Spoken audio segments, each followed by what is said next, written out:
Morena koutou. Welcome to this morning's feed and read. I hope you had a wonderful weekend and that you are ready for the week ahead. I am going to continue reading this. Last time we read, we found out that lots of the children in Augie and Jack's year group had sort of picked sides, and lots of them have chosen Julian's side, and he was kind of trying to make people not be friends with Jack anymore.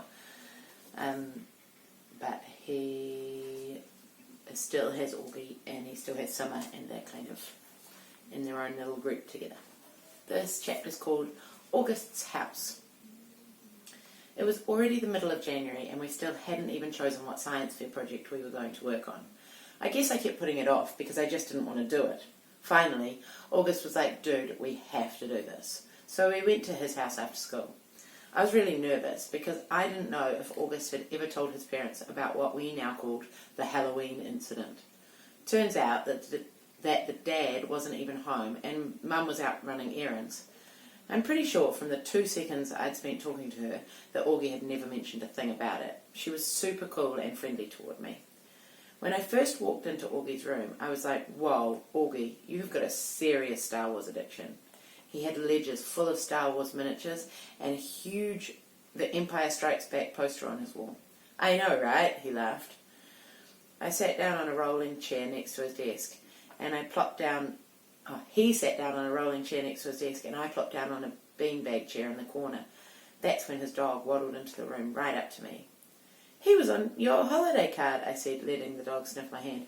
She, he corrected me. Daisy. You can pet her. She doesn't bite.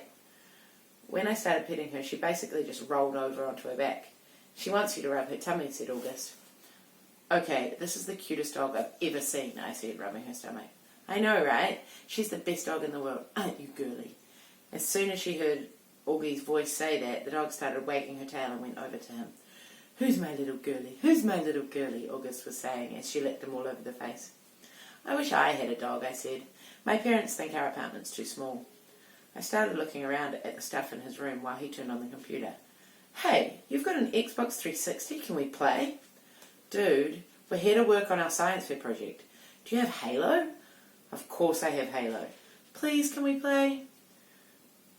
He had logged on to the Beecher website and was now scrolling down Mrs. Rubin's teacher page through the list of science fair projects. Can you see from there, he asked. I sighed and went to sit on a little stool that was right next to him.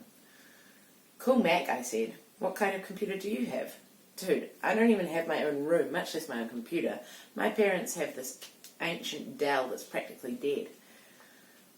Okay, how about this one, he said, turning the screen in my direction so I could look. I made a quick scan of the screen and my eyes literally started blurring. Making a sun clock, he said. That sounds kind of cool. I leaned back. Can't we just make a volcano? Everyone makes volcanoes. Duh, because it's easy, I said, petting Daisy again. What about how to make crystal spikes out of Epsom salt? Sounds boring, I answered. So, why'd you call her Daisy? He didn't look up from the screen. My sister named her. I wanted to call her Darth. Actually, technically speaking, her full name is Darth Daisy, but we never really call her that. Darth Daisy, that's funny. Hi, Darth Daisy, I said to the dog, who rolled onto her back again for me to rub her tummy. Okay, this one is the one, said August, pointing to a picture on the screen of a bunch of potatoes with wires poking out of them. How to build an organic battery made out of potatoes. Now that's cool. It says here you could power a lamp with it. We could call it the Spud lamp or something. What do you think? Dude, that sounds way too hard. You know I suck at science. Shut up, you do not. Yeah, I do. I got 54 on my last test. I suck at science. No, you don't, and that was only because we were still fighting and I wasn't helping you. I can help you now. This is a good project, Jack. We've got to do it. Fine, whatever, I shrugged. And then there was a knock at the door. A teenage girl with long, dark, wavy hair poked her head inside the door. She wasn't expecting to see me. Oh, hey, she said to both of us. Hey, Via, said August, looking back at the computer screen. Via, this is Jack. Jack, that's Via. Hey, I said, nodding hello. Hey, she said, looking at me carefully. I knew this second Augie said my name that he had told her about the stuff I'd said about him. I could tell from the way she looked at me. In fact, the way she looked at me made me think she remembered me from that day at Carville on Amsford Avenue all those years ago. Augie, I have a friend I want you to meet, okay, she said. He's coming over in a few minutes. Is he your new boyfriend? August teased. Via kicked the bottom of his chair. Just be nice, she said, and left the room. Dude, your sister's hot, I said. I know. She hates me, right? You told her about the Halloween incident. Yeah. Yeah, she hates me. Or yeah, you told her about Halloween. Both. The boyfriend. 2 minutes later, the sister came back with this guy named Justin. He seemed like a cool enough dude. Longish hair, little round glasses. He was carrying a big, long, shiny silver case that ended in a sharp point at one end. Justin, this is my little brother August, said Via. And that's Jack. Hey guys, said Justin, shaking our hands. He seemed a little nervous. I guess maybe it was because he was meeting August for the first time. Sometimes I forgot what a shock it is the first time you meet him. Cool room. Are you Via's boyfriend? Augie asked mischievously, and his sister pulled his cap down over his face. What's in your case? I said. A machine gun? Ha! Answered the boyfriend. That's funny. No, it's a fiddle. Justin's a fiddler, said Via. He's in a Zydeco band. What the heck is a Zydeco band? Said Augie, looking down at me. It's a type of music, said Justin. Like Creole music.